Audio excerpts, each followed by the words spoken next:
بسم الله الرحمن الرحيم. الحمد لله نحمده ونستعينه ونستغفره ونؤمن به ونتوكل عليه ونعوذ بالله من شرور أنفسنا ومن سيئات أعمالنا. من يهده الله فلا مضل له ومن يضلله فلا هادي له، وأشهد أن لا إله إلا الله وحده لا شريك له، وأشهد أن سيدنا ومولانا محمدا عبده ورسوله أرسله إلى الناس كافة بشيرا ونذيرا وداعيا إلى الله بإذنه وسراجا منيرا، صلى الله تعالى عليه وعلى آله وأصحابه وأزواجه وذرياته وبارك وسلم تسليما كثيرا كثيرا. أما بعد، أعوذ بالله من الشيطان الرجيم. بسم الله الرحمن الرحيم. يا نساء النبي لستن كأحد من النساء إن اتقيتن فلا تخضعن بالقول فيطمع الذي في قلبه مرض وقلن قولا معروفا وقرن في بيوتكن ولا تبرجن تبرج الجاهلية الأولى وأقمن الصلاة وآتينا الزكاة وأطعنا الله ورسوله إنما يريد الله ليذهب عنكم الرجس أهل البيت ويطهركم تطهيرا. وقال رسول الله صلى الله عليه وسلم: إني تاركم فيكم ما إن أخذتم به لن تضلوا، كتاب الله وعترتي أهل بيتي فانظروا كيف تخلفوني فيهما، أو كما قال عليه الصلاة والسلام. عزت و احترام کے قابل میری ماں بہنوں، آج مجھے جو موضوع سپرد کیا گیا ہے وہ ہے نبی کریم صلی اللہ علیہ وسلم کے اہل بیت، آپ کے خاندان والے، اور رسول اللہ صلی اللہ علیہ وسلم کی آل اور اہل، ان کے متعلق میں کچھ آپ کے سامنے ذکر کروں۔ اہل بیت عربی کے اندر کہا جاتا ہے کسی کی فیملی والے کو، بیت گھر کو کہتے ہیں، گھر والے یعنی فیملی والے، برادری والے۔ نبی کریم صلی اللہ علیہ وسلم کے اہل بیت کون ہیں؟ انہی کو عربی کے اندر آل بھی کہا جاتا ہے، آل رسول بولتے ہیں، اہل رسول کہتے ہیں، اسی طرح عترت رسول بھی بولتے ہیں۔ ان سب کا مطلب ایک ہی ہوتا ہے، نبی کریم صلی اللہ علیہ وسلم کے گھرانے والے۔ آپ کے گھرانے والوں کو جاننا، ان کے مقام و مرتبوں کو پہچاننا اس لیے بھی ضروری ہے کہ ان کے بعض حقوق ہمارے ساتھ متعلق ہے۔ جو بھی شخص ایمان کا دم بھرتا ہے، چاہے وہ مومن مرد ہو یا کافر، مومن مرد ہو یا عورت، ان کے ساتھ رسول اللہ صلی اللہ علیہ وسلم کی فیملی کا ایک حق وابستہ ہو جاتا ہے۔ چنانچہ میں آگے ان کے کیا حقوق ہیں اس کو ذکر کرتا ہوں۔ جب تک ہم آپ صلی اللہ علیہ وسلم کی فیملی کو، آپ کے گھر والوں کو، اہل بیت کو نہیں پہچانیں گے تو ان کے حقوق کی ادائیگی کن کے ساتھ کرنی ہے یہ کیسے معلوم کر سکیں گے؟ تو آدمی پہلے کسی کی معرفت حاصل کرتا ہے، پہچان حاصل کرتا ہے، پھر ان کے حقوق ادا کرتا ہے۔ اس لیے بہت بنیادی چیز ہے کہ ہم اہل بیت کو پہچانیں۔ چنانچہ بعض روایتوں میں باقاعدہ اس سلسلے میں رسول اللہ صلی اللہ علیہ وسلم کا ارشاد بھی آیا ہے۔ آپ صلی اللہ علیہ وسلم کا ایک ارشاد ہے جس میں آپ فرماتے ہیں: معرفت آل محمد صلی اللہ علیہ وسلم براءۃ من النار۔ محمد صلی اللہ علیہ وسلم کے رشتہ داروں کو اور آپ کی آل اولاد کو پہچاننا یہ جہنم سے خلاصی کا ذریعہ ہے، جہنم سے چھٹکارے کا ذریعہ ہے۔ اور دوسرا جملہ آپ نے فرمایا: وحب آل محمد جواز علی الصراط۔ آپ صلی اللہ علیہ وسلم کے رشتہ دار اور آپ کے آل و عیال کے ساتھ محبت کرنا یہ پل صراط پر گزرنے کو آسان کر دیتا ہے۔ اور تیسرا جملہ آپ نے ارشاد فرمایا: والولایۃ لآل محمد امان من العذاب۔ محمد صلی اللہ علیہ وسلم کے آل و عیال سے دوستی کرنا، ان سے جو ہے اپنا اپنائیت بتانا، یہ عذاب سے امان اور حفاظت کا ذریعہ بنا کرتا ہے۔ قاضی ایاز نے اپنی کتاب شفا کے اندر ان حدیثوں کو بیان کیا ہے۔ معزز خواتین، ان میں سب سے پہلا جملہ یہ ہے کہ محمد صلی اللہ علیہ وسلم کی آل و عیال، آپ کے اہل بیت کو پہچاننا انسان کے لیے جہنم سے خلاصی کا ذریعہ بن جاتا ہے۔ کتنا بہترین علاج ہے! ایک انسان مسلمان ایک بہت بڑا فکر یہ رکھتا ہے کہ جہنم میں داخل ہونا ہوگا یا جہنم سے بچاؤ میسر ہوگا.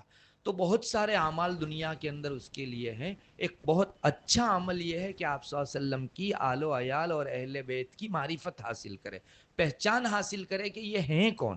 اور بعض علماء نے فرمایا کہ آپ صلی اللہ علیہ وسلم کی اہل و عیال کی معرفت کا مطلب یہ ہے کہ ان کا مقام پہچانے, ان کا مرتبہ پہچانے. ان کی ذات کو تو پہچاننا ہے ہی ہے کہ کون کون ہے وہ, لیکن ساتھ ساتھ میں ان کا مقام اسلام میں کتنا بلند ہے. آپ کو معلوم ہے ایک انسان اپنی فیملی کے ساتھ جب کوئی دوسرے کو محبت کرتا ہوا اور اپنائیت رکھتا ہوا دیکھتا ہے تو اس کے دل میں اس کے متعلق ایک محبت پیدا ہو جاتی ہے. جب ہم بھی رسول اللہ صلی اللہ علیہ وسلم کے آل بیت اور اہل بیت کے ساتھ اچھائی کا, بھلائی کا, محبت کا, عظمت کا, توقیر کا تعلق رکھیں گے تو اللہ کے رسول صلی اللہ علیہ وسلم کی توجہ ہماری جانب متوجہ ہوگی, آپ کی محبت ہماری طرف منتقل ہوگی. اور رسول کی محبت کسی کو میسر ہو گئی تو اس نے زندگی کا بہت بڑا سرمایہ جیت لیا. اس لیے بہت معمولی سا عمل ہے کہ آپ صلی اللہ علیہ وسلم کے آل بیت کے مقام کو اور ان کی شخصیتوں کو پہچانو. بس اتنا پہچاننے کی بنیاد پر اللہ تعالیٰ جہنم سے خلاصی لکھ دیتا ہے, جہنم سے انسان کو براءت لکھ دیتا ہے. معزز خواتین, ہماری عمر گزر جاتی ہے, ایک لمبے عرصے تک ہمارا لوگوں میں جینا رہتا ہے. ہم کرکٹروں کے نام کو تو پہچانتے ہیں اور مختلف قسم کے لیڈروں کو اور ایکٹروں کو پہچانتے, ایک نہیں پہچانتے تو دین سے تعلق رکھنے والی یہ فیملی آپ صلی اللہ علیہ وسلم کے اہل بیت کو نہیں پہچانتے. ہمیں ضرورت ہے کہ آپ کی فیملی میں کون آتے ہیں. اس زمانے میں جب رسول اللہ صلی اللہ علیہ وسلم جو ہے تشریف فرماتے, کون کون آپ کے اہل بیت شمار ہوتے تھے, اس کا جاننا بھی ضروری ہے. علماء نے اس سلسلے میں مستقل اپنی کتابوں میں لکھا ہے. بہرحال پہلی بات یہ ہے کہ آپ صلی اللہ علیہ وسلم کے اہل بیت اور فیملی والوں اور برادری کو پہچاننا یہ جہنم سے خلاصی. نمبر 2, آپ صلی اللہ علیہ وسلم کے فیملی والوں سے محبت کرنا پل صراط کے اوپر انسان کے گزرنے کو آسان کر دیتا ہے. اور تیسری چیز, آپ صلی اللہ علیہ وسلم کے اہل بیت سے اپنائیت رکھنا, ان کے ساتھ ولایت اور دوستی کا تعلق قائم کرنا, دشمناوٹ و نفرت نہیں کرنا بلکہ ان کے ساتھ اپنائیت اور دوستی کا تعلق قائم کرنا. یہ عذاب سے انسان کے لیے امان کا ذریعہ بن جاتا ہے. معزز خواتین, اہل بیت کے ساتھ اگر تعلق رکھنے اور ان کی پہچان حاصل کرنے کے اندر کوئی اور فضیلت نہ ہوتی, ہمارا سب سے بڑا مقصد حل ہوتا کہ ہم جہنم سے خلاصی پا جاتے ہیں تو بھی بہت بڑی چیز تھی. چہ جائے کہ اور بہت ساری روایتیں فضیلت کی آئی ہے, جو اہل بیت سے محبت رکھتا ہے ان لوگوں کے لیے یہ فضیلت ہے. میں انشاءاللہ آگے وہ ساری فضیلتوں کو آپ کے سامنے رکھوں گا. معزز خواتین, اب یہ جاننا ضروری ہے کہ رسول اللہ صلی اللہ علیہ وسلم کے آل بیت ہیں کون. چنانچہ حضرت عبداللہ ابن عباس رضی اللہ تعالیٰ عنہما, حضرت ابو سعید خدری رضی اللہ تعالیٰ عنہ اور بہت سارے تابعین وہ کہتے ہیں کہ رسول اللہ صلی اللہ علیہ وسلم کے اہل بیت جب بولا جائے تو اس سے مراد حضرت علی, حضرت فاطمہ, حضرت حسن اور حضرت حسین رضوان اللہ تعالیٰ علیہ مجمعین ہیں. یعنی آپ صلی اللہ علیہ وسلم کی بیٹی فاطمہ اور آپ صلی اللہ علیہ وسلم کے داماد حضرت علی اور حضرات حسنین یعنی آپ کے دونوں نواسے, ان دونوں سے جو اولاد ہوئی ہے وہ مراد ہے. اور قرآن کریم کے اندر ایک آیت کریمہ آئی ہے جس کو میں نے بہت تفصیل سے آپ کو شروع میں پڑھ سنائی. اس میں اللہ تعالیٰ فرماتے ہیں انما یرید اللہ لیذھب عنکم الرجس اہل البیت. اے نبوی گھرانے والو, اللہ تعالیٰ چاہتا ہے کہ تم سے ناپاکی ختم کر دے. وَيُطَهِّرَكُمْ تَطْهِيرًا, اور تم کو پوری طرح پاک, صاف اور پاکیزہ بنا دے. اب اہل بیت کون ہے؟ اس سے پہلے آپ صلی اللہ علیہ وسلم کی ازواج مطہرات اور بیویوں کا تذکرہ ہے. ظاہر ہے کہ نبی کریم صلی اللہ علیہ وسلم کی بیویوں کو جب قرآن کریم اہل بیت کہتا ہے تو آپ صلی اللہ علیہ وسلم کی فیملی والوں میں آپ کی ازواج مطہرات جو ہم سب امتیوں کی مائیں کہلاتی ہے وہ ضرور داخل ہوں گی. تو اس سے پتہ چلا کہ آپ صلی اللہ علیہ وسلم کے اہل بیت میں حضرت علی, حضرت فاطمہ, حضرت حسن, حضرت حسین اور آپ صلی اللہ علیہ وسلم کی تمام بیویاں یہ سب داخل ہیں. پھر حضرت زید ابن ارقم رضی اللہ تعالیٰ عنہ ایک صحابی ہیں, ان سے ایک مرتبہ پوچھا گیا تھا کہ نبی کریم صلی اللہ علیہ وسلم کے اہل بیت سے کون مراد ہے. تو حضرت زید ابن ارقم نے فرمایا تھا کہ حضرت علی کی اولاد, حضرت جعفر کی اولاد, حضرت عقیل کی اولاد اور حضرت عباس کی اولاد. یہ سب بھی آپ صلی اللہ علیہ وسلم کے اہل بیت میں شامل ہے۔ تو معلوم ہوا کہ ان کو بھی جو ہے ان کی برادری، ان کے خاندان والے آج بھی جو دنیا میں پائے جاتے ہیں وہ رسول اللہ صلی اللہ علیہ وسلم کی فیملی والے کہے جائیں گے۔ پھر بعض روایتوں کے اندر یہ بھی آتا ہے، نبی کریم صلی اللہ علیہ وسلم نے جب حضرت مہدی کے خروج کو ذکر کیا، آپ کو معلوم ہونا چاہیے کہ جب دنیا ظلم سے بھر جائے گی، سارے علاقوں میں ظلم ہی ظلم ہوگا، تو اللہ تعالیٰ نبی کریم صلی اللہ علیہ وسلم کے خاندان میں سے ایک شخص بھیجیں گے جن کا نام محمد ہوگا، ان کے والدہ کا نام آمنہ ہوگا اور ان کے والد کا نام عبداللہ ہوگا، جن کو ہم امام مہدی کے نام سے یاد کرتے ہیں۔ تو حضرت مہدی کو بھیجا جائے گا، یہ بھی رسول اللہ صلی اللہ علیہ وسلم کے عترت اور خاندان والوں میں سے ہوگا۔ چنانچہ ایک روایت میں آپ صلی اللہ علیہ وسلم نے فرمایا، ابشروا بالمہدی، مہدی کے آنے کی خوشخبری لے لو، رجل من قریش من عترتی، یہ قریشی آدمی ہوں گے اور میری فیملی میں سے ہوں گے، میرے اہل بیت میں سے ہوں گے۔ معلوم ہوا کہ حضرت مہدی بھی رسول اللہ صلی اللہ علیہ وسلم کے اہل بیت میں سے۔ بہرحال حضرت فاطمہ اور ان کی اولاد حضرات حسنین، ان کی آج تک جو اولاد چلی آ رہی ہے، جن کو ہم سید کہتے ہیں، جن کو ہم شریف کہتے ہیں عربی کے اندر، تو یہ سارے حضرات رسول اللہ صلی اللہ علیہ وسلم کی فیملی والے کہے جاتے ہیں۔ ان سب حضرات کے بہت سارے حقوق ہم سے متعلق ہے، ان کے حقوق کی ادائیگی اگر ہم لوگ کریں گے تو اللہ تبارک و تعالیٰ خوش ہوں گے، رسول اللہ صلی اللہ علیہ وسلم خوش ہوں گے۔ معزز خواتین، اب میں آپ کو یہ بتانا چاہوں گا کہ آپ کے اہل بیت کے کون سے حقوق ہیں جو ہمیں ادا کرنے چاہیے، ان کے ادا نہ کرنے کی صورت میں رسول اللہ صلی اللہ علیہ وسلم کی ناراضگی ہوتی ہے، اللہ تبارک و تعالیٰ ناراض ہوتے ہیں۔ چنانچہ سب سے پہلا حق ہے آپ صلی اللہ علیہ وسلم کی فیملی والوں کا کہ ہم ان کی تعظیم کریں، ہم ان کی عظمت بجا لائیں، ان کا احترام کریں، ان کی بے عزتی، رسوائی اور ذلتی کا ذریعہ ہم لوگ ہرگز نہ بنیں۔ معزز خواتین، ہمارے زمانے میں آج بھی بہت سارے سچ مچ سید ہیں جن کا شجرہ اور نسب آپ صلی اللہ علیہ وسلم سے جڑتا ہے، ایسے بہت سے پائے جاتے ہیں۔ ہمیں اجازت نہیں ہے کہ ہم ان کا انسلٹ کریں، ہرگز ان کے انسلٹ کی، ذلتی کی ہم کو اجازت نہیں، ان کی توہین نہیں کر سکتے، ان کو عظمت دو۔ یہ اس خاندان سے تعلق رکھتے ہیں جس خاندان میں اللہ تعالیٰ نے حضرت محمد صلی اللہ علیہ وسلم کو پیدا فرمایا۔ کتنا بڑا خاندان! آپ سے محبت کی نشانی ہوگی کہ ہم آپ کی فیملی والے اور اہل بیت سے محبت کریں، ان کی تعظیم و توقیر در حقیقت حضرت نبی کریم صلی اللہ علیہ وسلم کی عظمت کو بجا لانا ہے۔ آپ کو معلوم ہے ہمارے اعمال حضرت نبی کریم صلی اللہ علیہ وسلم کی خدمت میں ہفتے میں 2 مرتبہ پہنچتے ہیں، ایک تو پیر کو اور ایک جمعرات کو۔ جب ہم ان کی تعظیم کریں گے، ان کے اہل بیت کو عظمت سے دیکھیں گے، ان کا مقام دیں گے، ان کے مرتبے اور قدر و منزلت کو پہچانیں گے، تو ہمارا یہ اچھا عمل رسول اللہ صلی اللہ علیہ وسلم کے پاس پیش ہوگا اور آپ کا جی ہم سے خوش ہوگا۔ آپ اگر ہم سے خوش ہو جاتے ہیں تو ہمارے لیے استغفار کر دیں گے، آپ صلی اللہ علیہ وسلم ہمارے لیے سفارش کی اللہ تعالیٰ سے درخواست کریں گے کہ اللہ میری سفارش ان کے حق میں قبول فرما۔ آئندہ قدم قدم کے اوپر آخرت میں آنکھیں بند ہونے کے بعد رسول اللہ صلی اللہ علیہ وسلم سے ہم کو کام لینا ہے، آپ ہمارا سہارا ہیں، آپ ہی ہمارے لیے وہ تنکا ہیں جن کے سہارے ہم لوگ دریا پار کر سکتے ہیں، ورنہ ہمارے اعمال کیسے ہیں وہ ہم خوب جانتے ہیں۔ تو اتنا بڑا سہارا ہم کو ملے گا اگر ہم نے آپ صلی اللہ علیہ وسلم کے اہل بیت کی عظمت اپنے دلوں کے اندر اپنائی، ان کی توقیر کی، ان کو جو ہے رسپیکٹ دیا، تو انشاءاللہ اللہ کے رسول صلی اللہ علیہ وسلم ہم سے خوش ہوں گے۔ سب سے پہلی چیز ان کی عظمت بجا لانا ہے۔ میں نے جو شروع میں آپ کے سامنے روایت پڑھ سنائی، اس میں رسول اللہ صلی اللہ علیہ وسلم یہی فرما رہے ہیں، لوگوں میں تمہارے اندر 2 چیزیں چھوڑ کر جا رہا ہوں، ان دونوں چیزوں کو مضبوطی کے ساتھ تھامے رہو گے تو ہرگز گمراہ نہیں ہوں گے۔ اللہ اکبر! لن تضلوا، آپ نے فرمایا ہرگز تم گمراہ نہیں ہوں گے۔ آج پوری دنیا کو سب سے بڑا چیلنج جو ہے وہ گمراہی کا ہے۔ آج ہدایت گم ہو گئی ہے اور گمراہی پھیل گئی ہے۔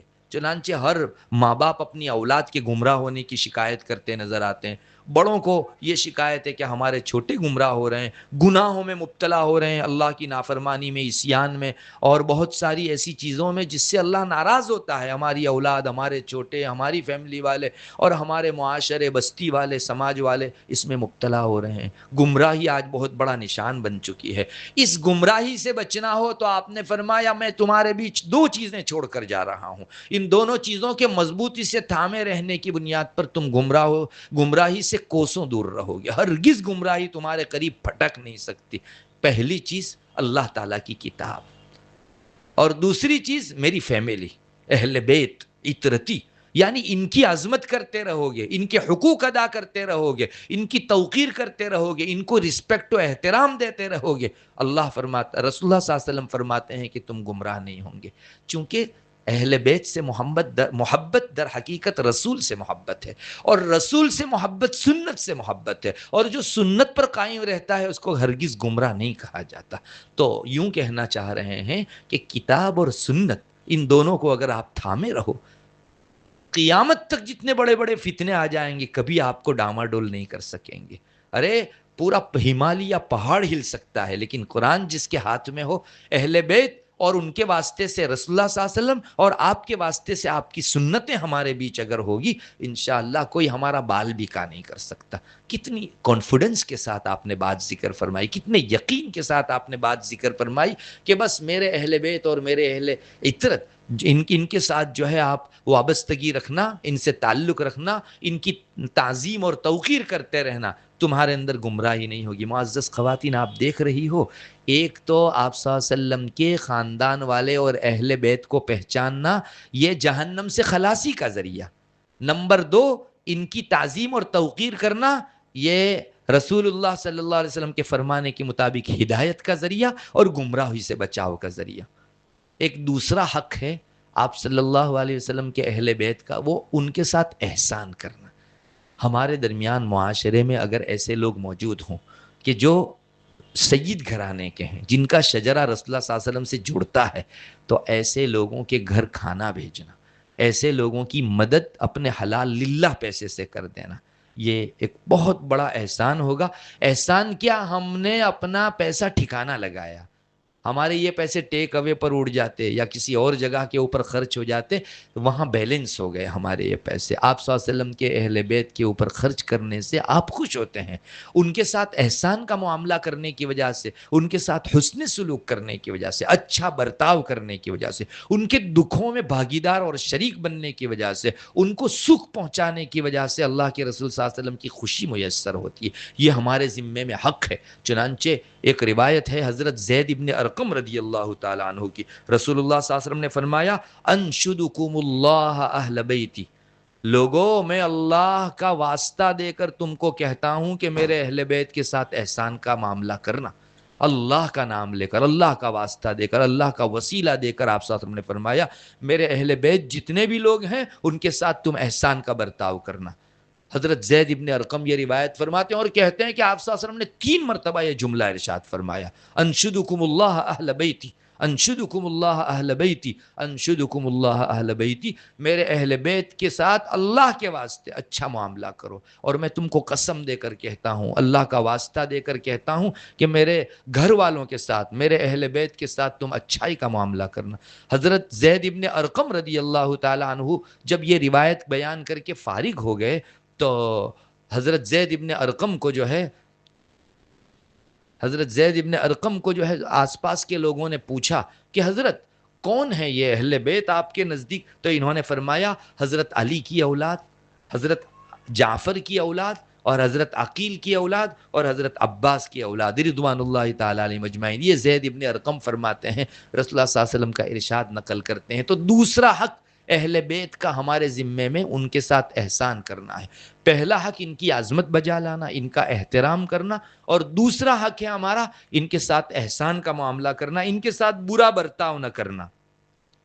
ایک تیسرا حق ہے ان کا، اہل بیت کا، ہم ان کے اوپر بھی درود و سلام بھیجیں رسول اللہ صلی اللہ علیہ وسلم کے ساتھ ساتھ، یہ بھی ان کا حق ہے۔ چنانچہ جب یہ آیت کریمہ نازل ہوئی، حضرت ابو بکرہ رضی اللہ تعالیٰ عنہ کی غالباً روایت یا کعب ابن عجرہ رضی اللہ تعالیٰ عنہ کی روایت ہے، وہ فرماتے ہیں کہ جب یہ آیت کریمہ اللہ نے اتاری، ان اللہ وملائکتہ یصلون علی النبی یا ایھا الذین آمنوا صلوا علیہ وسلموا تسلیما، اس میں اللہ فرماتا ہے کہ اللہ بھی درود بھیجتا ہے اور فرشتے بھی درود بھیجتے ہیں، سلام بھیجتے ہیں نبی کے اوپر، حضرت محمد صلی اللہ علیہ وسلم کے اوپر۔ ایمان والو، تم بھی نبی پر صلاۃ و سلام بھیجا کرو، درود بھیجا کرو۔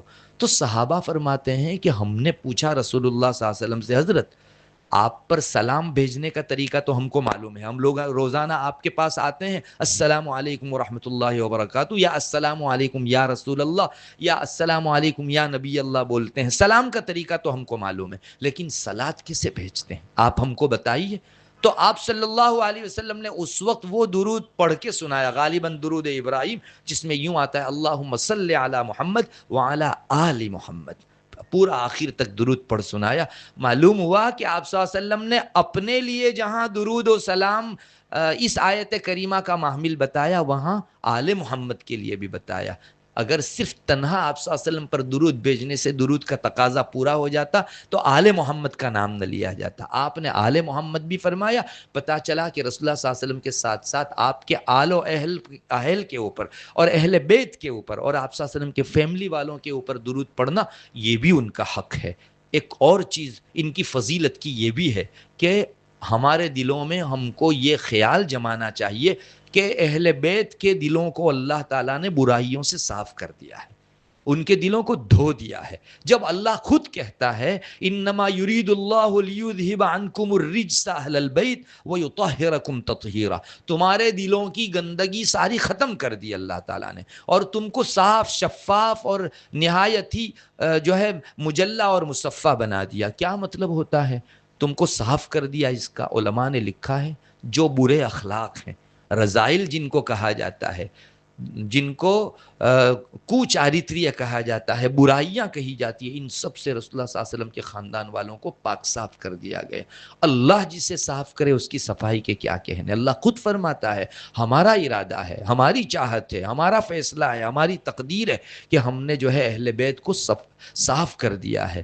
تو اس سے معلوم ہوا کہ تمام گناہوں سے، برائیوں سے اور برے اخلاق سے اور برے برتاؤ وغیرہ سے اہل بیت کا صفایا کر دیا گیا ہے، ان کے دلوں سے اس کی صفائی کر دی گئی ہے۔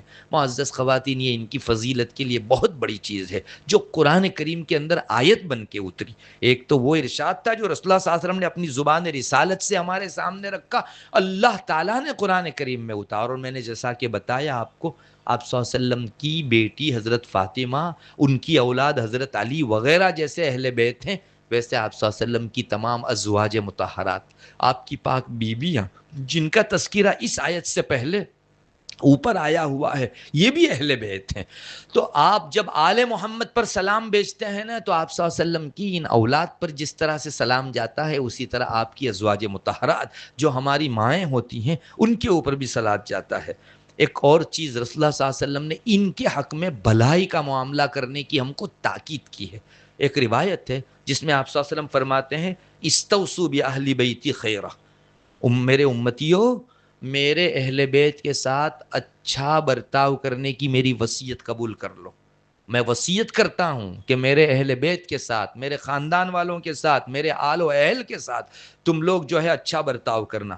فإنی اخاصمکم عنہم غدا، کل کو میں ہمارے اہل بیت کے ساتھ جنہوں نے برا سلوک کیا ہے ان کے خلاف میں اللہ کے یہاں مقدمہ کروں گا، ان کے خلاف خصومت کروں گا۔ اور آپ نے فرمایا ومن اکن خصمہ اقسمہ، میں جن کے خلاف مقابل پارٹی بنا تو میں ان کے خلاف لڑوں گا بھی اللہ تعالیٰ کے یہاں۔ اب آپ سوچئے تو صحیح، اللہ کے یہاں رسول اپلیکیشن دے دے کہ اے اللہ ان حضرات نے میرے اہل خانہ کا حق مارا ہے، تو پھر اس آدمی کی ہلاکت کے کیا کہنے۔ صرف اتنا نہیں، آپ صلی اللہ علیہ وسلم نے یہ بھی فرمایا میں جس کا مقابل بن گیا اس کے خلاف میں اللہ کے دربار میں لڑوں گا۔ ومن اقسمہ دخل النار، اور میں جس کے خلاف قسم بنا اس کا جہنم میں جانا طے۔ اور آگے آپ نے فرمایا ایک اور روایت کے اندر کہ من حفظنی فی اہل بیتی فقد اتخذ عند اللہ عہدہ، جس نے میرے خاندان والوں کی رعایت رکھی میرے خاطر، میں رسول ہوں، اللہ کا چہیتا ہوں، اللہ نے امتیوں کو اپنی ہدایت دینے کے لیے مجھ کو راستہ اور واسطہ بنایا ہے۔ تو میری اس عظمت کے خاطر جس نے بھی میرے اہل بیت کے ساتھ اچھا سلوک کیا، سمجھو اللہ سے اس نے ایک بہت زبردست ایگریمنٹ کر لیا۔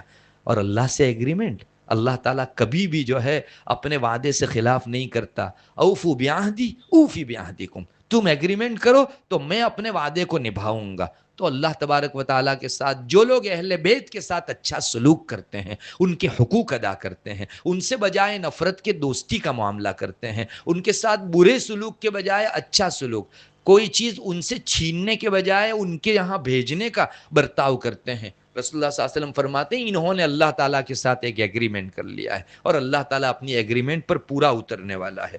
اور اگر کسی نے اہل بیت کے ساتھ برا سلوک کیا، چنانچہ آج بھی آپ صلی اللہ علیہ وسلم کے سید خاندان کے جن کا واقعی شجرہ جڑتا ہے، بہت سارے لوگ ہیں، کسی نے بھر محفل میں ان کا انسلٹ کر دیا، بس اس بنیاد پر کہ یہ بیچارہ غریب تھا اور آپ کے پاس مال تھا، یا آپ عہدیدار تھے اور سامنے والا جو ہے وہ آپ کے یہاں سے کبھی کچھ مدد لے جاتا تھا یا کوئی کھانا لے جاتا تھا لیکن اہل بیت میں سے تھا، آپ نے ان کا انسلٹ کیا، رسول اللہ صلی اللہ علیہ وسلم بہت بڑی سزا سنا رہے ہیں۔ چنانچہ روایت کے اندر آتا ہے کہ جس نے میرے اہل بیت سے عداوت رکھی، اس سے نفرت کی، اس سے بغض رکھا، میری شفاعت سے محروم ہو جائے گا۔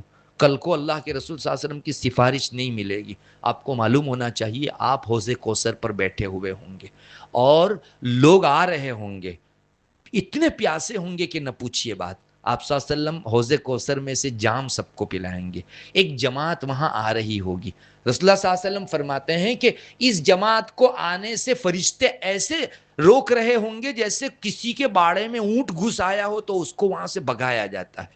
تو آپ صلی اللہ علیہ وسلم فرماتے ہیں میں حوض کوثر پر بیٹھا بیٹھا فرشتوں کو کہوں گا میرے امتی ہے آنے دو مجھ ان کو، تو وہ لوگ کہیں گے یا رسول اللہ یہ کون ہے آپ کو معلوم ہے؟ ان حضرات نے جو ہے آپ کے جانے کے بعد آپ کی سنت تبدیل کر دی تھی۔ تو انہی میں ان کو بھی شمار کیا گیا ہے جن لوگوں نے اہل بیت سے عداوت رکھی ہو، ان کو بھی وہاں سے سوہکن سوہکن کہہ کر بگا دیا جائے گا۔ اب آپ سنیے، سوچئے، اتنا بڑا مقام جہاں ہر آدمی سفارش کا محتاج، ایک معمولی تنکا بھی مل جائے اللہ کے یہاں کامیابی ہو جائے، اس کو اگر رسول کی سفارش سے محرومی ہو گئی تو اس سے زیادہ بڑا محروم اور کون ہو سکتا ہے؟ اور جس عمل پر رسول کی سفارش سے محرومی ہوتی ہے وہ عمل کتنا برا ہوگا، اور وہ عمل ہے اہل بیت کے ساتھ بغض رکھنا، ان کے ساتھ عداوت رکھنا۔ معزز خواتین، اس لیے بہت بنیادی ضرورت اس بات کی ہے کہ ہم لوگ اہل بیت کے حق کو پہچانیں، ان کا بے تحاشا بے دریغ جو ہم انسلٹ کر لیتے ہیں یا بلا سوچے سمجھے، جیسے عام لوگوں کے ساتھ ہمارا برا برتاؤ ہوتا ہے، عام مومنوں کے ساتھ بھی اجازت نہیں ہے، آپ کی خاندانی نسبت لیے ہوئے لوگوں کے ساتھ تو بدرجہ اولا جائز نہیں ہے۔ بہرحال روایتوں کے اندر بہت تاکید آئی ہے آپ صلی اللہ علیہ وسلم کے اہل بیت کے ساتھ یا جو بھی قریشی خاندان کے ساتھ تعلق رکھتے ہیں آج مومن ہیں تو ان کے ساتھ ہم کو اچھا سلوک کرنا چاہیے۔ ایک روایت ہے جس میں آپ صلی اللہ علیہ وسلم کا کچھ اس طرح کا ارشاد ہے کہ عبد المطلب کی جو اولاد ہیں ان کے ساتھ کسی نے احسان کیا اور عبد المطلب کی اولاد اس احسان کا بدلہ نہیں چکا سکی، تو آپ صلی اللہ علیہ وسلم فرماتے ہیں کہ دنیا میں اگر بدلہ نہیں چکا سکی تو اس کا بدلہ چکانا کل میرے ذمے میں ہے، میں جب وہ مجھ سے ملیں گے آخرت کے اندر ان کو بہت سارا بدلہ چکاؤں گا۔ معلوم ہوا کہ آپ صلی اللہ علیہ وسلم کے خاندان والوں کے ساتھ اگر آپ نے احسان کیا، انہوں نے دنیا میں احسان کا بدلہ نہیں بھی دیا تو آخرت میں آپ کو اجر کی شکل میں، ثواب کی شکل میں، جنت کی شکل میں، مرتبوں اور درجوں کی شکل کے اندر اللہ تبارک و تعالی جو ہے عطا فرمانے والا ہے۔ ایک روایت یہ بھی بیان کی ہے ابن حجر ہیثمی نے، رسول اللہ صلی اللہ علیہ وسلم کا کچھ اس طرح کا ارشاد ہے، 4 قسم کے لوگ وہ ہیں جن کی سفارش میں کل قیامت کے دن ضرور کرنے والا ہوں، ان میں سے ایک تو میری اولاد کا اکرام کرنے والے لوگ، جو بھی ذریت ہیں آپ کی، قیامت تک آنے والے جو بھی سید ہیں، ان کا کوئی آدمی اکرام اور رسپیکٹ کرے۔ نمبر 2، جو ان کی ضرورتوں کو پورا کر دے۔ نمبر 3، یہ لوگ مدد کے لیے آئیں تو ان کے کام کاج اور خدمت کے اندر جو آدمی کوشش کرے اور چلے، تیسرا آدمی وہ، اور چوتھا آدمی وہ جو اپنے دل سے اور زبان دونوں سے ہمارے اہل بیت کے ساتھ محبت کرے۔ یہ 4 قسم کے لوگ وہ ہیں جن کے لیے میری سفارش کل قیامت کے دن ہوگی۔ معزز خواتین، ہمارے اعمال پر تو کوئی بھروسہ نہیں، یہ تو ایک گناہ سے ایسے سلگ جاتے ہیں جیسے کبھی کیے ہی نہیں تھے۔ ہماری نیکیوں پر کتنا بھروسہ کر سکتے ہیں؟ اور ہمارے گناہ وہ اتنے سارے ہیں کہ اگر ان گناہوں کی بخشش ہی ہو جائے کسی کے کہنے سے تو بھی بہت بڑی بات ہے۔ بس یہی گناہ کی بخشش کروانی ہے سفارش کے نام سے ہم کو۔ اس کے لیے 4 کام کرنے ہیں جس کو رسول اللہ صلی اللہ علیہ وسلم نے اس روایت میں بیان فرمایا، اور چاروں 4 چیزیں اہل بیت کے ساتھ تعلق رکھنے والی ہے۔ سب سے پہلی چیز تو آپ نے یہ فرمائی کہ ان کا رسپیکٹ کرو، بے ادبی نہ کرو، ان کی گستاخی کا معاملہ نہ کرو، یہ میری فیملی سے تعلق رکھنے والے ہیں۔ نمبر 2، ان کی ساری ضرورتیں پوری کرو، ہمارے ذمے میں فرض ہے۔ ان حضرات، اگر بادشاہ کی فیملی سے کوئی آدمی اس لیے محبت کرتا ہے کہ بادشاہ خوش ہوگا، تو رسول اللہ صلی اللہ علیہ وسلم تو زیادہ حقدار ہیں کہ آپ دنیا آخرت ہر جگہ ہمارے محسن ہیں، تو آپ صلی اللہ علیہ وسلم کو خوش کرنا ضروری۔ تیسرے نمبر پر، کبھی ہمارے پاس وہ کچھ کام کاج کے لیے، کوئی خدمت کے لیے کہ میرا یہ کام کر دو آئے، تو آپ کو ضروری ہے کہ آپ ان کا کام کر دو، اللہ کے رسول صلی اللہ علیہ وسلم کی سفارش مل جاوے گی آپ کو۔ اور نمبر 4 جس کو آپ نے فرمایا، دل سے بھی محبت کرو اور زبان سے بھی محبت کرو، مطلب تمہارے جملے سید لوگوں کے لیے ایسے نہیں ہونے چاہیے جو ان کا دل دکھا دے، اور صرف زبانی جمع خرچ نہیں، آپ کے دل میں بھی واقعی عظمت اور رسپیکٹ ان کا ہونا چاہیے۔ معزز خواتین، ان ساری چیزوں کے مجموعے سے ہم کو یہ پتہ چلتا ہے کہ آپ صلی اللہ علیہ وسلم کے اہل بیت کون ہیں، ان کا مقام کیا ہے، اس کو پہچاننا ضروری۔ نمبر 2، ان کی عظمت، ان کا احترام ضروری۔ نمبر 3، ان کے ساتھ حسن سلوک ضروری۔ نمبر 4، ان کے تئیں یہ اچھا گمان رکھنا ضروری کہ اللہ تعالیٰ نے قرآن میں فرمایا ہے کہ میں نے ان کو صاف کر دیا ہے، تو انشاءاللہ اللہ تعالیٰ کے یہاں صاف شفاف ہے۔ نمبر 5، ان کے اوپر رسول اللہ صلی اللہ علیہ وسلم کے ساتھ ساتھ درود پڑھنا، یہ بھی ان کا ایک بنیادی حق ہے۔ اور ایک چیز یہ ہے کہ کہیں ان کی عزت کو داغدار کیا جا رہا ہو تو آپ ڈیفینس کیجئے، آپ دفاع کیجئے اہل بیت کا۔ ان کا دفاع کرنا اور ڈیفینس کرنا بھی مسلمان کی بہت بڑی ذمہ داری ہے۔ آج کسی بادشاہ کی فیملی کے لیے بادشاہ بولتا ہے، اور کسی بادشاہ کے لیے پوری فوج اور لشکر بولتا ہے، تو رسول اللہ صلی اللہ علیہ وسلم کے اہل خاندان کے لیے ایک ایمان رکھنے والا شخص نہیں بول سکتا۔ کوئی اگر ان کا انسلٹ کر رہا ہے، آپ ان کو عزت دلائیے۔ ان کی برائی ذکر کر رہا ہے، آپ ان کی برائی کا دفعیہ کیجئے کہ نہیں، ان میں یہ برائی نہیں ہے۔ اللہ تبارک و تعالیٰ اس کے بدلے میں اہل بیت کا جو ہم پر حق ہے اس کی ادائیگی کا اجر و ثواب ہم کو عطا کرے گا۔ معزز خواتین، حضرات صحابہ اور صحابیات یہ رسول اللہ صلی اللہ علیہ وسلم کی فیملی کا کتنا رسپیکٹ کیا کرتے تھے۔ کچھ قصے علماء نے لکھے ہیں۔ حضرت ابو بکر صدیق رضی اللہ تعالیٰ عنہ، وہ بعض مرتبہ حضرت علی کو فرماتے، میں نے آپ کو ابھی سنایا حضرت علی رضی اللہ تعالیٰ عنہ کو اہل بیت میں سے شمار کیا گیا ہے۔ حضرت ابو بکر صدیق رضی اللہ تعالیٰ عنہ کبھی حضرت علی کو کہا کرتے تھے، اس ذات کی قسم جس کے قبضے قدرت میں میری جان ہے، مجھ کو رسول اللہ صلی اللہ علیہ وسلم کی رشتہ داری نبھانا میری رشتہ داری نبھانے سے زیادہ پسند ہے۔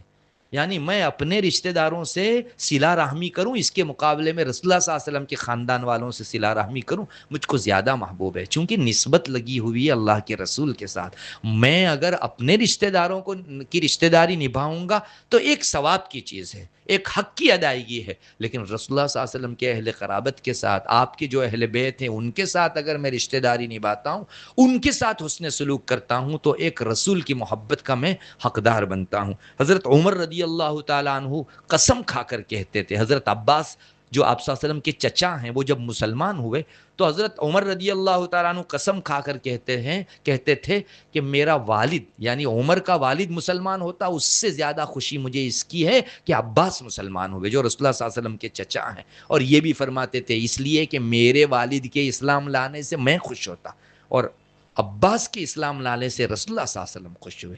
اور آپ کتنا خوش ہوئے تھے، ایک غلام نے آ کر آپ صلی اللہ علیہ وسلم کو بتایا تھا کہ حضرت آپ کے چچا عباس مسلمان ہو گئے، تو آپ نے اس غلام کو اس خوشی میں آزاد کر دیا کہ اتنی بہترین خوشخبری، میرے چچا کے ایمان کی خوشخبری، آپ صلی اللہ علیہ وسلم نے اس کو آزاد کر دیا تھا۔ تو یہ حضرت عمر رضی اللہ تعالیٰ عنہ کتنا نبھاتے تھے، حضرت ابو بکر رضی اللہ تعالیٰ عنہ کتنا نبھایا کرتے تھے۔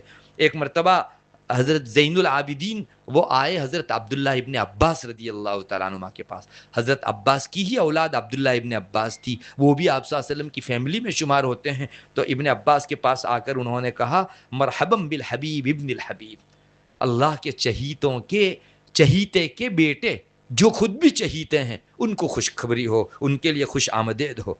اور بھی جو ہے ایسے مواقع آئے. ایک مرتبہ عبداللہ ابن حسن ابن حسین جو رسول اللہ صلی اللہ علیہ وسلم کے خاندان سے تعلق رکھتے تھے, حضرت عمر ابن عبدالعزیز کے پاس گئے. یہ بہت بڑے بادشاہ گزرے ہیں, اور 4 خلیفاؤں کے بعد جنہوں نے عدل و انصاف رسول اللہ صلی اللہ علیہ وسلم کے زمانے جیسا قائم کیا وہ عمر ابن عبدالعزیز تھے. ان کے پاس ایک مرتبہ یہ عبداللہ ابن حسن ابن حسین گئے. یہ عبداللہ ابن حسن ابن حسین آپ صلی اللہ علیہ وسلم کی اہل بیت میں سے تھے, یعنی آپ کی فیملی میں سے تھے. تو حضرت عمر ابن عبدالعزیز نے ان کو کہا عبداللہ کو, اے عبداللہ تم کو کوئی کام ہو نا تو خود مت آیا کرو, صرف خط لکھ دو یا کسی خادم کے ساتھ کہلوا دو. مجھ کو نہیں اچھا لگتا کہ رسول کے خاندان کا کوئی شخص میرے دروازے پر حاجت مانگنے کے لیے آئے. تم صرف کہلوا دو, میں پوری کر دوں گا اس کو. اتنا بڑا عظمت جو ہے, عظمت بھرا معاملہ یہ حضرات ان کے ساتھ کیا کرتے تھے. اسی طرح ایک مرتبہ حضرت علی رضی اللہ تعالیٰ عنہ کی صاحبزادی فاطمہ, انہوں نے اپنی بیٹی کا نام بھی فاطمہ رکھا تھا جو اور اہلیہ سے تھی. تو وہ ایک مرتبہ گئی حضرت عمر ابن عبدالعزیز کے پاس. یہ بھی اس وقت خلیفہ تھے, امیر المومنین تھے. تو حضرت عمر ابن عبدالعزیز نے فاطمہ بنت علی کے اکرام میں حد کر دی, بہت زیادہ رسپیکٹ کیا, اور یہ فرمایا اللہ کی قسم اس روئے زمین کے اوپر رسول اللہ صلی اللہ علیہ وسلم کے فیملی والوں سے زیادہ کوئی بھی مجھ کو پسندیدہ نہیں ہے, کوئی بھی مجھ کو محبوب نہیں ہے. سب سے محبت ہے, سب سے زیادہ محبت اگر کسی سے ہے, اور قسم کھا کر فرمایا, بڑے لوگوں کی قسم ضرورت ہی نہیں رہتی, وہ سچ ہی بولتے ہیں, لیکن جس بات کو قسم کے ساتھ ذکر کرتے ہیں پتہ چلتا ہے دل کی گہرائی سے نکلی ہوئی وہ چیز ہے. تو عمر ابن عبدالعزیز نے فاطمہ بنت علی کو کہا کہ اللہ کی قسم روئے زمین پر جتنے بھی لوگ بستے ہیں ان سب کے اندر سب سے زیادہ محبوب, سب سے زیادہ چہیتے اگر میرے نزدیک کوئی ہیں تو اہل بیت رسول صلی اللہ علیہ وسلم ہے. ایک مرتبہ ایک شخص بادشاہ تھے جن کا نام جعفر ابن سلیمان تھا, یہ بھی اہل بیت میں سے تھے. انہوں نے ایک مرتبہ امام مالک رحمۃ اللہ علیہ کو بلایا, اور مالک رحمۃ اللہ علیہ کو کوڑے برسائے. اتنا زیادہ کوڑے مارے کہ امام مالک غشی کھا کر گر گئے. جو ہی ان کو افاقہ ہوا اور ان کا قومے کا یہ عالم ختم ہوا, تو انہوں نے کہا آس پاس کے لوگوں کو تم سب گواہ رہو, میں نے مجھ کو کوڑا مارنے والے آدمی کو معاف کر دیا. حالانکہ جعفر ابن سلیمان اہل بیت میں سے تھے, انہوں نے امام مالک رحمۃ اللہ علیہ کو کسی جرم میں, اس کے نزدیک جو جرم تھا, کوڑا مارا, اور اتنا مارا کہ امام مالک بے ہوش ہو گئے. تو امام مالک فوراً افاقہ پانے کے بعد, قومے میں سے باہر آنے کے بعد کہنے لگے تم سب گواہ رہو, مجھے جس نے کوڑا مارا اس کو میں نے معاف کر دیا. لوگوں نے پوچھا حضرت اتنا زیادہ کوڑا مارا کہ آپ کو بے ہوش کر دیا اور آپ اس طرح معاف کر رہے ہیں؟ فرمایا مجھے اس بات کا اندیشہ ہے کہ میں مر جاؤں اور رسول اللہ صلی اللہ علیہ وسلم سے میری ملاقات اس حالت میں ہو کہ میری وجہ سے آپ کے اہل بیت میں سے کسی کو سزا ملے.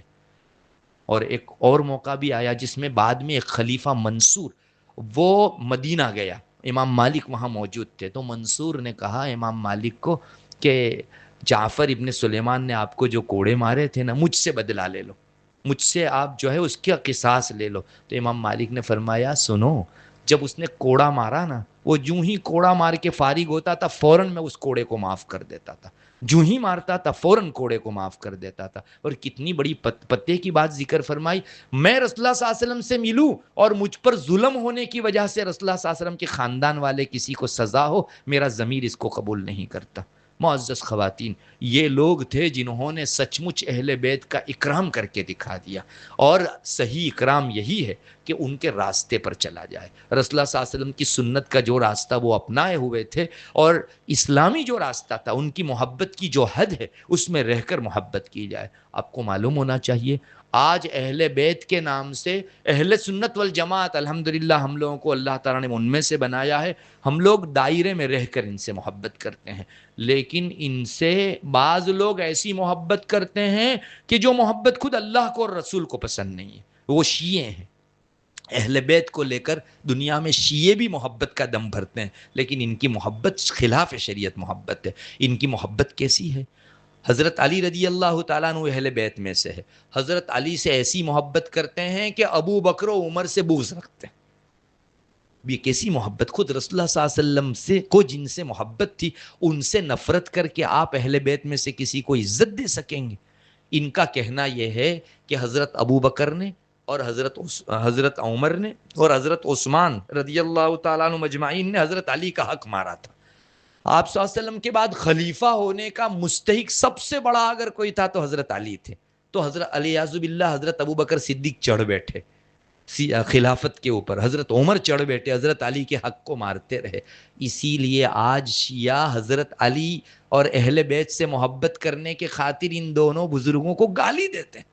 حضرت ابو بکر صدیق کو بھی اور حضرت عمر فاروق کو بھی. یہ اتنے محروم ہیں کہ وہاں روضہ اقدس پر جانے کے موقع سے ان دونوں حضرات کی قبر بھی وہیں ہے، تو ان کی قبر کے اوپر ان کو پیشی میسر نہیں ہوتی. وہ وہاں جاتے ہیں تو صدیق اکبر کی قبر پر گالی بول کر آتے ہیں، حضرت عمر کی قبر پر گالی بول کر آتے ہیں. معزز خواتین، یہاں یہی کہنا چاہ رہے ہیں کہ محبت بھی دائرے میں رہ کر ہونی چاہیے. وہ محبت کس کام کی؟ ہم جن کے لیے محبت کر رہے ہیں وہی پسند نہیں کرتے اس محبت کو. حضرت ابو بکر اور حضرت عمر سے محبت کیے بغیر علی سے محبت ہو ہی نہیں سکتی. بلکہ خود رسول اللہ صلی اللہ علیہ وسلم کی بعض روایتوں میں یہ مضمون ہم کو ملتا ہے جس میں یہ فرمایا لا تجتمع حب علی و بغض ابی بکر و عمر فی قلب مومن. ایک مومن کے دل میں حضرت علی کی محبت بھی ہو اور ابو بکر و عمر سے بغض بھی ہو، یہ دونوں جمع نہیں ہو سکتے. پتہ چلا کہ علی کی محبت تب ویلڈ ہے جب ابو بکر و عمر سے بھی آپ کو محبت ہو. یہ شیعہ حضرات اس طرح کی پسی چیزوں جس کا کوئی وجود نہیں ہے، ان حضرات نے حضرت علی سے اہل بیت سے اتنی محبت کی کہ رسول اللہ صلی اللہ علیہ وسلم کے چہیتے صحابہ اور آپ صلی اللہ علیہ وسلم کے سب سے پسندیدہ اس امت میں دوسرے اور تیسرے نمبر پر جن کا مقام ہے وہ ابو بکر و عمر، ان حضرات سے بغض کر بیٹھے. یہ محبت ویلڈ نہیں ہے. اسی لیے شیعوں کی محبت خلاف شریعت محبت کہی گئی ہے. ایسی محبت جو حضرت علی سے اور اہل بیت سے ہم کریں اور رسول اللہ صلی اللہ علیہ وسلم کے صحابہ سے ہم کو بغض پیدا ہو جائے. آپ کو معلوم ہونا چاہیے کہ حضرت ابو بکر اور عمر ہی سے ان کو نفرت نہیں ہے، سارے صحابہ کو وہ کافر کہتے ہیں. وہ کہتے ہیں کہ حضرت علی رضی اللہ تعالی عنہ کا حق تھا خلافت کا، ان کو خلیفہ بننا چاہیے تھا، اور ابو بکر نے خود حق لے لیا، عمر نے خود حق لے لیا اور سارے صحابہ چپ رہے، تو یہ دونوں بھی علیہ باللہ کافر اور سارے صحابہ کافر ہے. شیعہ حضرات بغض میں اتنا بڑھ گئے، علی کی محبت اتنی دکھائی کہ سب صحابہ کو کافر کہہ بیٹھے، حالانکہ ان کے پاس کوئی دلیل نہیں ہے. ایک بات آپ کو یاد رکھنی چاہیے، ہمارے علماء فرماتے ہیں رسول اللہ صلی اللہ علیہ وسلم نے وفات پانے تک اس کی کہیں صراحت نہیں کی کہ میرے بعد یہ خلیفہ بنے گا، کسی جگہ بھی صاف صاف کبھی نہیں فرمایا. ہاں، آپ نے اپنی نماز کے اندر جب نماز نہیں پڑھا پاتے تھے تو حضرت ابو بکر صدیق رضی اللہ تعالیٰ عنہ کو اپنا نائب بنایا. صحابہ اس سے سمجھ گئے کہ یہ چھوٹی امامت جو مسلح والی ہے اس میں آپ صلی اللہ علیہ وسلم جب ان کو اپنا نائب بنا رہے ہیں تو بڑی امامت جو امیر المومنین والی ہے اس میں بھی آپ کا منشا یہی ہے کہ میرے بعد ابو بکر صدیق بنے. باقی صراحت اور صاف صاف کہیں نہیں آیا ہے. پھر کس منہ سے یہ شیعہ کہتے ہیں کہ حضرت علی رضی اللہ تعالیٰ عنہ زیادہ حقدار تھے؟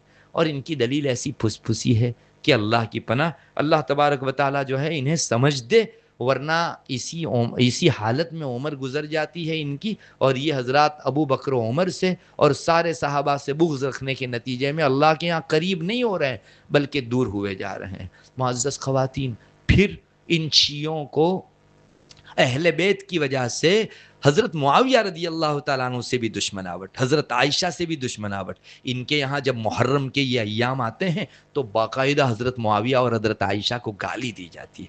اس کی وجہ کیا بنی؟ حضرت عثمان رضی اللہ تعالیٰ عنہ کو جب شہید کیا گیا تو ان کی شہادت کے بعد حضرت علی رضی اللہ تعالیٰ عنہ کا خیال یہ تھا کہ پہلے امام طے ہونا چاہیے، اس لیے کہ امیر المومنین طے نہیں ہوگا تو مسلمانوں کا جو آپسی نظام ہے وہ درہم برہم ہو جائے گا. ادھر حضرت معاویہ رضی اللہ تعالیٰ عنہ اور چند اور صحابہ تھے، ان کا خیال تھا کہ نہیں، حضرت عثمان کو قتل کیا گیا، امیر المومنین تھے، ان کے قاتلوں کا قصاص لو.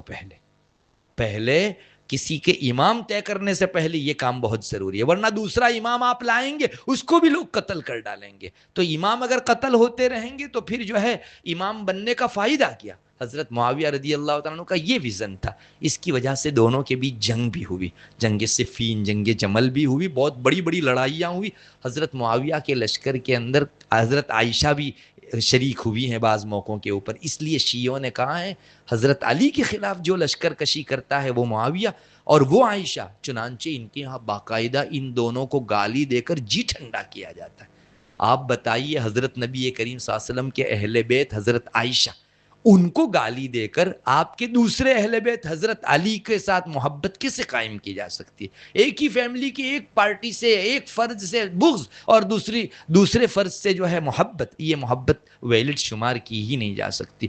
ایسی ایسی گالیاں دیتے ہیں اور اس طرح کی بکواس کرتے ہیں کہ جن کو زبان پر لانا ہمارے لیے جو ہے دشوار. ایک مومن سنانے کے لیے، نقل کرنے کے لیے بھی نہیں بول سکتا. یاد رکھیے معزز خواتین، اہل بیت سے محبت کے حق کی ادائیگی کا ہرگز یہ مطلب نہیں کہ ہم خلاف شریعت محبت کریں. ان کا جو مقام ہے ان سے ہٹا کر محبت. آپ کو معلوم ہونا چاہیے شیعہ علی کی محبت میں یہاں تک پہنچ گئے کہ حضرت علی کو انہوں نے معبود بھی کہہ دیا. وہ کہتے ہیں کہ اللہ کی روح علی میں آ گئی، الیاذ باللہ. یہی آواگون ہے، یہی پونرجنم کا مسئلہ ہے جس کی وجہ سے انسان آن دا اسپوٹ کافر ہو جاتا ہے. پونرجنم اسلام میں ہے ہی نہیں، کسی کی روح کسی میں جاتی نہیں، اور یہ کہتے ہیں اللہ کی روح حضرت علی میں آ گئی، الیاذ باللہ. ان میں سے بعض لوگوں نے تو حضرت علی کو بھی کافر کہہ دیا. کیوں؟ اس لیے کہ ابو بکر و عمر نے حضرت علی کو خلیفہ نہ بنا کر کفر کیا اور حضرت علی نے اپنا حق نہ مانگ کر کفر کیا. ان کو مانگنا چاہیے تھا. الیاذ باللہ یہ ریلا کہاں تک پہنچا؟ علی کی محبت میں ابو بکر و عمر کھوئے اور جو علی آپ کے محبوب تھے ان کو بھی کھو دیا آپ نے. اس لیے ایسی محبت نہ چاہیے. آپ کو معلوم ہونا چاہیے کہ حضرت حسن سے اور حضرت علی سے، حضرت حسین سے، حضرت فاطمہ سے اور آپ صلی اللہ علیہ وسلم کی ازواج مطہرات سے وہ محبت ویلڈ ہوگی کہ جو اللہ تبارک و تعالیٰ کو پسند اور دائرے شریعت میں رہ کر کی گئی ہوگی. معزز خواتین، حضرت حسین رضی اللہ تعالیٰ عنہ جو ہیں، حضرت حسن رضی اللہ تعالیٰ عنہ، ان کو خلیفہ بنایا گیا تھا حضرت علی رضی اللہ تعالیٰ عنہ کی شہادت کے بعد. چنانچہ 40,000 کے لشکر نے حضرت حسن رضی اللہ تعالیٰ عنہ کے ہاتھ پر ان کے والد حضرت علی کی شہادت کے بعد بیعت کی تھی، اور لگ بھگ 7 ہفتہ یہ خلیفہ بنے رہے. حضرت حسن ابن علی رضی اللہ تعالیٰ عنہ، ادھر عراق کا علاقہ تھا، خراسان کا علاقہ تھا، اس جگہ انہوں نے جو ہے 7 ہفتے تک خلیفہ ہونے کا فرض انجام دیا. پھر حضرت معاویہ کا ایک بڑا لشکر اور ادھر سے حضرت حسن کا بڑا لشکر آپس میں ایک دوسرے کے آمنے سامنے ہوا. حضرت حسن نے دیکھا اتنے بڑے بڑے دونوں جانب مسلمانوں کے لشکر ہیں تو یقیناً مسلمان کی بڑی جمعیت اس میں قتل ہو جائے گی. تو حضرت حسن رضی اللہ تعالیٰ عنہ نے حضرت معاویہ کو یہ پیغام بھیجا کہ مجھے لڑنا نہیں ہے، ہم کمپرومائز کر لیتے ہیں. مسلمانوں کا اتنا زیادہ خون بہا کر آخر ہم کون سی چیز پالیں گے؟ حضرت معاویہ رضی اللہ تعالیٰ عنہ نے اس کو قبول تو فرمایا، مگر فرمایا کہ 10 آدمی کو تو میں امان دے ہی نہیں سکتا، ان کو تو میں قتل کر کے رہوں گا. تو حضرت حسین نے بار بار رجوع کیا، کہا کہ نہیں، ان کو معاف کر دو، کسی کو قتل کرنا نہیں ہے. تو حضرت معاویہ نے آخر میں یہ فرمایا کہ ایک قیس نامی شخص ہے، اس کو تو میں نے قسم کھا رکھی ہے کہ اس کا ہاتھ بھی کاٹ ڈالوں گا اور زبان بھی کاٹ ڈالوں گا. تو حضرت حسن نے فرمایا کہ نہیں، اس کو یا کسی کو بھی آپ قتل کریں گے تو میں کمپرومائز کے لیے تیار نہیں ہوں. حضرت معاویہ رضی اللہ تعالیٰ عنہ کا رسپیکٹ دیکھیے، انہوں نے ایک کورا کاغذ اور قلم بھیجا حضرت حسن پر، اس پر تم جو لکھو گے اس پر معاویہ دستخط کر دے گا. اسی معاویہ کو گالی دیتے ہیں جنہوں نے، ہاں ایک اجتہادی غلطی ہوئی ان سے. حضرت علی رضی اللہ تعالیٰ عنہ جو ہے وہ حق پر تھے جیسا کہ ہمارے علماء لکھتے ہیں، لیکن یہ اجتہادی چیز تھی، اور اجتہادی غلطی ہو تو ایک ثواب تو کم سے کم ملتا ہے. اس پر اتنا بغض رکھتے ہیں ہم معاویہ سے. بہرحال یہ شیعہ وہ ہیں جنہوں نے حضرت حسن کی محبت میں حضرت معاویہ سے بغض کر لیا، حالانکہ دونوں محبت کے قابل تھے. بعد میں جب صلح ہو گئی تو حضرت معاویہ رضی اللہ تعالیٰ عنہ نے اپنے دربار میں حضرت حسن کو بلایا اور کہا میں آج ایک ایسا تحفہ تم کو دوں گا کہ جو تحفہ آج سے پہلے کسی کو نہیں دیا اور آج کے بعد بھی کسی کو اتنا بڑا تحفہ نہیں ملے گا. اس کے بعد جانتی ہو معزز خواتین کتنا بڑا تحفہ دیا حضرت حسن کو حضرت معاویہ نے؟ روایتوں میں لکھا ہے، ملا علی قاری نے مرقات میں نقل کیا ہے، 40 کروڑ درہم. حضرت حسن کو جو ہے حضرت معاویہ نے ہدیے میں دیے اور حضرت حسن نے قبول فرما لیے اس کو. پھر حضرت حسن کو کہا کہ میرے ممبر پر چڑھ کر تم جو ہے بیان کرو. چنانچہ حضرت معاویہ نے ان سے بیان کروایا. باقاعدہ اس طرح کی ان کے درمیان محبتیں تھیں. اور ہم لوگ ہیں شیعہ کہ آج جو ہے حضرت معاویہ کے خلاف، حضرت علی کے خلاف، حضرت صدیق اکبر کے خلاف، حضرت عمر کے خلاف، حضرت عائشہ کے خلاف اور سارے صحابہ کے خلاف ہم لوگ جو ہے اس طرح کی بکواس کرتے ہیں. اسی لیے کہتے ہیں کہ شیعوں کی سی محبت نہ کرنی چاہیے، بلکہ اہل سنت والجماعت جو محبت حضرت علی سے، اہل بیت سے کرتی ہیں وہ کرنی چاہیے. اور وہ کون سی محبت؟ ابھی میں نے پوری مجلس میں آپ کو دکھا دیا. معزز خواتین، اس بیان کے نتیجے میں ایک پیغام یہ بھی آپ کو پہنچانا ہے. آج کل آپ کو معلوم ہے ایران کی جنگ ہو رہی ہے فلسطین کے ساتھ. جو جس پس منظر میں بھی ہو رہی ہو، مسلمانوں کے دلوں میں تھوڑا سا نرم گوشہ آ رہا ہے ایران کے شیعوں کے بارے میں. یاد رکھو، صحابہ صحابیات کو گالی دینے والے آدمی کے متعلق ہمارے دل میں بالکل نرم گوشہ نہیں ہونا چاہیے. ہم کو کیوں محبت ہو جائے؟ ارے یہ اپنے کسی نجی مفاد کی خاطر لڑ رہے ہوں گے، لڑیں، لیکن ہمارے دل میں شیعوں کے تعلق سے ایک ذرہ برابر اپنائیت نہیں آنی چاہیے. آج لوگ بولتے ہیں کہ پوری دنیا میں کون لڑ رہا ہے فلسطین کے خلاف، کم سے کم شیعہ لڑ تو رہے. ارے یہ شیعہ حضرات شیخین کو گالی دے کر لڑ رہے ہیں تو ہمارا ضمیر کیوں نہیں جاگتا؟ ہم کو کیوں ٹھیس نہیں پہنچتی؟ ہمارے باپ کو اگر کوئی گالی دے تو ہمارے دشمن سے چاہے وہ لڑے، لیکن ہمارے باپ کی گالی ہمارے دل میں ایک زخم بن کر تازہ رہتی ہے. تو کیوں یہ حضرات صحابہ ہمارے اپنے نہیں ہیں؟ ان کے ساتھ ہمارے ایمان کے تار جڑے ہوئے نہیں ہیں؟ ہرگز ایک گھڑی کے لیے بھی ان شیعوں کے واسطے اپنی زبان پر کوئی اپنائیت کا لفظ نہ لائیے. ہمارے دلوں کے اندر اپنائیت کا کوئی ایک جملہ بھی نہیں ہونا چاہیے. اگر ہے تو صحابہ کی بڑی جمعیت کے خلاف ہم لوگ کل کو مقدمہ لڑنے کے لیے تیار رہیں. صحابہ اپلیکیشن دیں گے کہ اللہ ہم کو جو گالی دیتا تھا ان سے ان کو محبت تھی، تو میں اور آپ کیا جواب دے سکیں گے؟ ہرگز ان شیعوں کے ساتھ نرم گوشہ اختیار کرنے کی ضرورت نہیں ہے، بلکہ اس دعا کی کرنے کی ضرورت ہے کہ اللہ ان کو اہل بیت سے جو اوور محبت ہے، بلا وجہ کی غیر شرعی محبت ہے، اس کو شریعت کی محبت میں تبدیل کر دے. اور اگر ان کو گالی دینے ہی میں اور صحابہ کو گالی دے کر حضرت علی سے محبت دکھانے ہی میں انٹرسٹ ہے تو اللہ صفحہ ہستی سے ان کو پاک کر دے، صفحہ ہستی کو ان سے پاک کر دے. بہت بری چیز ہے ہمارے بہت سارے نوجوان آج، لڑکے اور لڑکیاں دونوں، جن کو دینی تعلیم نہیں ملی ہیں، شیعوں کی طرف ڈرنے لگے. بلکہ ایک خبر تو یہ آئی ہے کہ بامبے شہر میں کتنے اہل سنت والجماعت نوجوان شیعہ بن چکے ہیں کہ آج ڈیفینس کر رہا ہے فلسطین کا کوئی تو شیعہ کر رہے ہیں. ارے اتنی بنیاد پر آپ ایک اچھا مذہب و عقیدہ چھوڑ دے پا رہے ہیں؟ یہ سچ مچ تو شیطان کا ایک بہت بڑا پھندا ہے جس کو اس نے ہمارے بیچ چلایا ہے، اور ہم نوجوانوں کے ایمان کو لوٹنے کے لیے ایک چکنی چپڑی شکل پیدا کی ہے، اس نے کھڑی کی ہے. اللہ ہماری حفاظت فرمائے. وہ لڑیں، اللہ دونوں دشمنوں کو آپس میں لڑا کر تباہ برباد کر دے. وَلَوْلَا دَفْعُ اللَّهِ النَّاسَ بَعْضَهُمْ بِبَعْضٍ لَهُدِّمَتْ صَوَامِعُ. اللہ فرماتا ہے کہ دشمنوں کو آپس میں نہ لڑاتا نا تو یہ مسجدیں اور ساری عبادت گاہیں جو ہے ہلاک کر دی جاتی. تو اللہ ان دونوں کو جو ہے آپس میں لڑائیں. ہمارا دونوں میں سے کسی کے ساتھ جو ہے رشتہ محبت کا نہیں ہے. وہاں یہود ہیں اور یہاں یہود کی کاربن کاپی شیعہ ہیں. عامر شعبی ایک بہت بڑے تابعی گزرے ہیں، وہ فرماتے تھے کہ شیعہ جو ہیں وہ یہود کی کاربن کاپی ہے. یعنی یہود جیسے شاطر ہیں، مسلمانوں سے دشمناوٹ رکھتے ہیں، اللہ سے، رسول سے دشمناوٹ، جبریل و میکائل سے دشمناوٹ رکھتے ہیں، شیعہ بھی ایسے ہی ہیں، بالکل کاربن کاپی ہیں. اس لیے دونوں ایک ہی مٹکے کی ٹھیکریاں ہیں. یہ دونوں آپس میں لڑتے رہیں. ہم کو نہ یہود سے محبت ہے نہ شیعوں سے محبت ہے. ایک پیغام یہی لے کر لوٹنا چاہیے. رسول اللہ صلی اللہ علیہ وسلم کو اور صحابہ کو کم سے کم ہم منہ دکھانے کے قابل رہیں. ایسی محبت شیعوں سے کبھی کر کے نہ جائیں کہ ہمارا سر شرم سے جھک جائے. اللہ تبارک و تعالی ہم سب کو اعتدال کی راہ پر قائم رکھے اور ایسے فتنوں اور آزمائش کے موقع سے کتاب و سنت کو اپنی گائیڈ لائن بنانے کی توفیق عطا فرماوے. وآخر دعوانا الحمدللہ رب العالمین. دعا کر لیجئے. اللہم انت السلام ومنک السلام تبارک یا ذا الجلال والاکرام. اللہم صلی علی محمد النبی الامی وعلی آلہ وسلم تسلیما. اے اللہ ہمارے گناہوں کو معاف فرما. بڑے گنہگار، خطا کار، سیاہ کار ہیں. ہماری عمر تیری نافرمانیوں میں گزر گئی. اے اللہ گناہ کو گناہ سمجھ کر بھی کیا اور بے سمجھے بھی گناہ کر لیے. اے اللہ پھر اس کی تعویل بھی کرتے رہے. معاف فرما دے. اللہ آئندہ گناہوں سے ہماری حفاظت فرما، فتنوں کی شکل میں حق کی صورت کے اندر جو برائیاں آ رہی ہے، باطل آ رہا ہے، اے اللہ اس سے بھی ہماری حفاظت فرما، جو باطل واضح ہے اس سے بھی ہماری حفاظت فرما۔